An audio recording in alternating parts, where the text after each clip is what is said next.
Bonjour, je m'appelle Alexandra Calin, je suis parfumeur chez Simrise et ça fait 15 ans que je fais ce métier, la création de parfums.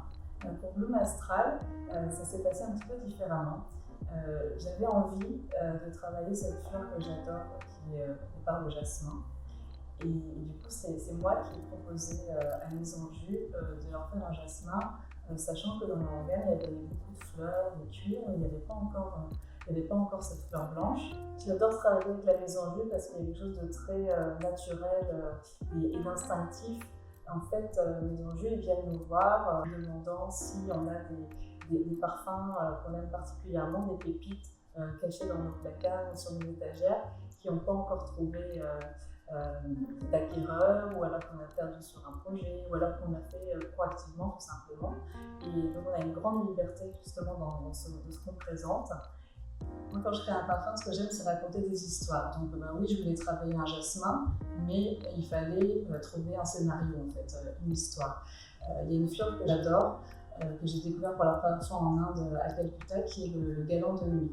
C'est une fleur qui est magnifique, mais qui ne peut pas être extraite pour les parfumeurs. Donc l'idée, c'était de travailler un jasmin et de l'associer au galan de nuit. Le galan de nuit, comme son nom l'indique, il ne fleurit que la nuit.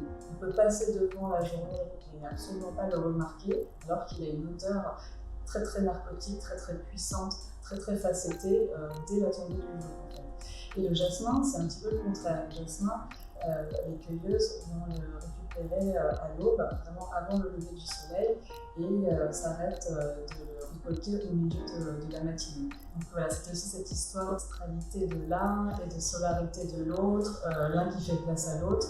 Ma formule est un peu plus longue que les deux précédents parfums que j'avais créés, Ginger Leaves et Noir Essence, parce qu'un jasmin c'est complexe. J'ai voulu l'accompagner de plein d'autres facettes. J'ai voulu utiliser la base de l'air nouvelle génération Osmanthus Guillain, qui illustre un petit peu cette facette abricotée aussi du jasmin. La fleur d'Osmanthus, c'est cette petite fleur que l'on trouve en Chine, qui a cette odeur d'abricot très prononcée, très naturelle, et qui est en même temps très fraîche, qui a un petit peu des accents de frésia, et qui est assez différente de finalement l'absolu qu'on obtient par extraction, qui est lui plus cuiré, qui a des notes un petit peu olives, qui est très intéressante aussi, mais qui est assez éloignée de l'odeur de la fleur dans la nature. Donc c'est pour ça que j'ai utilisé cette base de l'air qui rend hommage à cette petite fleur très délicate chinoise.